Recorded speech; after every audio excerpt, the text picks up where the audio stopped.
Bismillahirrahmanirrahim. Assalamualaikum warahmatullahi wabarakatuh. Alhamdulillahirabbil alamin wa bihi nasta'in ala umuri dunya waddin wassalatu wassalamu ala asyrafil anbiya'i wal mursalin sayyidina maulana Muhammadin wa ala alihi washabihi wasallam. Pada kesempatan hari ini izinkan saya untuk mempresentasikan atau menjelaskan tentang bagaimana hukum pernikahan jarak jauh atau secara virtual. Seperti yang kita ketahui bahwasanya kita sudah memasuki abad ke-21, yang dimana pada abad ini sudah berkembang pesatnya seluruh bidang-bidang yang ada di dunia ini, khususnya bidang politik, ekonomi, transportasi, pembangunan, bahkan bidang komunikasi. Kita ambil salah satu contohnya yaitu bidang komunikasi.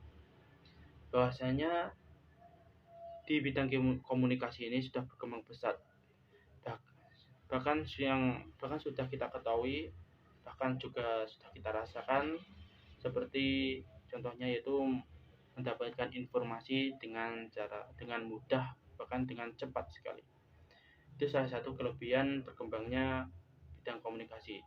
Dan ada juga salah satu kelebihan lainnya yaitu kita bisa mendapatkan kabar baik dari sanak saudara ataupun teman dengan cara mudah dan cepat, seperti via telepon, SMS, ataupun WhatsApp.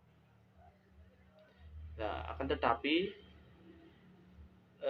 banyaknya kelebihan dan kemudahan yang dirasakan pada hari ini juga menimbulkan masalah atau problematika yang khususnya akan kita bahas pada hari ini, yaitu tentang hukum pernikahan jarak jauh atau virtual.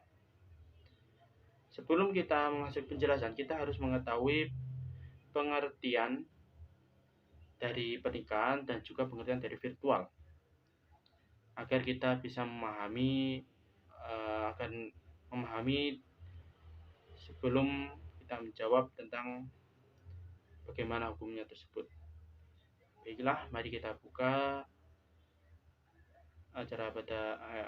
kita buka presentasi pada hari ini dengan bacaan basmalah. Bismillahirrahmanirrahim. Baiklah, kita akan memasuki tentang apa itu pernikahan. Nah, pernikahan itu secara bahasa terdiri dari dua arti. Yang pertama secara arti sebenarnya, yang kedua adalah arti kiasan.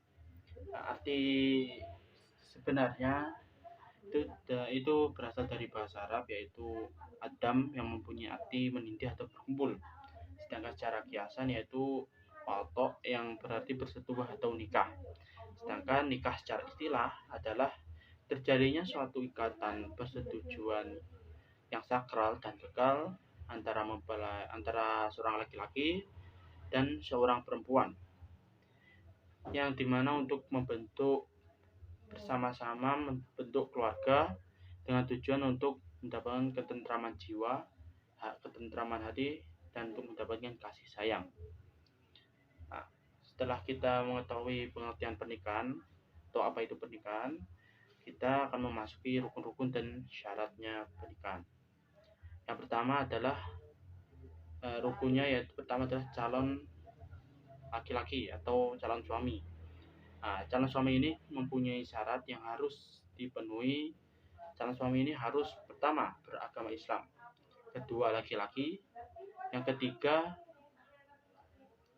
jelas orangnya, yang keempat dapat memberikan persetujuan pada saat pernikahan, dan yang kelima adalah tidak adanya halangan pada saat pernikahan tersebut.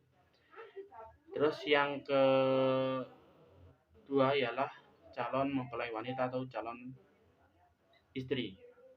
Nah, calon mempelai wanita ini juga mempunyai syarat, yaitu pertama beragama, yang kedua perempuan, yang ketiga jelas orangnya, yang keempat mempunyai hak persetujuan atau dapat dimintai persetujuan, yang kelima tidak ada halangan pada saat pernikahan. Dan rukun yang ketiga ialah wali nikah. Wali nikah ini mempunyai syarat, yaitu laki-laki dewasa, terus mempunyai hak perwalian dan tidak dapat halangan pada saat pernikahan, pada saat perwaliannya, pada saat pernikahan. Terus yang keempat adalah saksi nikah. Saksi nikah ini juga mempunyai syarat pastinya. Yang pertama adalah minimal 2 orang laki-laki.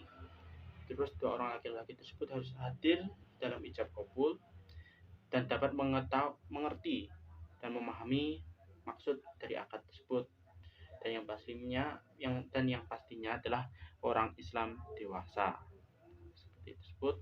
Dan rukun yang terakhir ialah ijab dan kabul. Baiklah, setelah kita mengetahui apa itu pernikahan, kita akan memasuki yang apa itu virtual.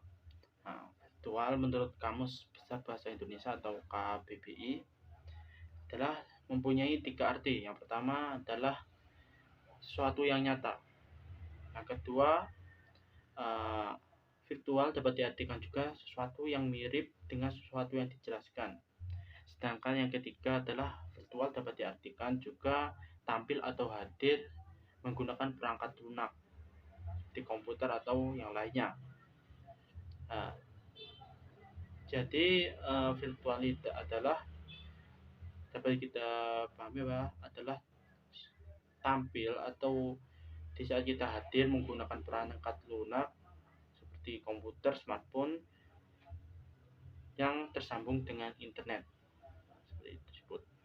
Terus virtual bisa diakses juga melalui gawai yang terhubung ke internet, hanya ponsel ataupun komputer. Sekarang komunikasi virtual dapat dilakukan melalui smart TV, netbook, bahkan hingga jam tangan yang disebut smartwatch. Itu adalah arti dari atau pengertian dari virtual. Sekarang kita akan memasuki bagaimana hukum pernikahan jarak jauh atau secara virtual. Jadi hukum pernikahan dari jarak jauh ya adalah boleh atau hukumnya sah, dikarenakan tidak ada hilangnya rukun atau syarat dari pernikahan. Itu yang dipastikan adanya calon suami, calon istri, terus wali, saksi, dan saat itu ijab kabul. Akan tetapi berbeda lagi dengan cara nikah online. Nah, nikah online itu menurut Majelis Ulama Indonesia tidak diperbolehkan dikarenakan rukun atau syarat satu dengan yang lainnya itu tidak ada atau salah satu dari rukun dan syarat tersebut hilang.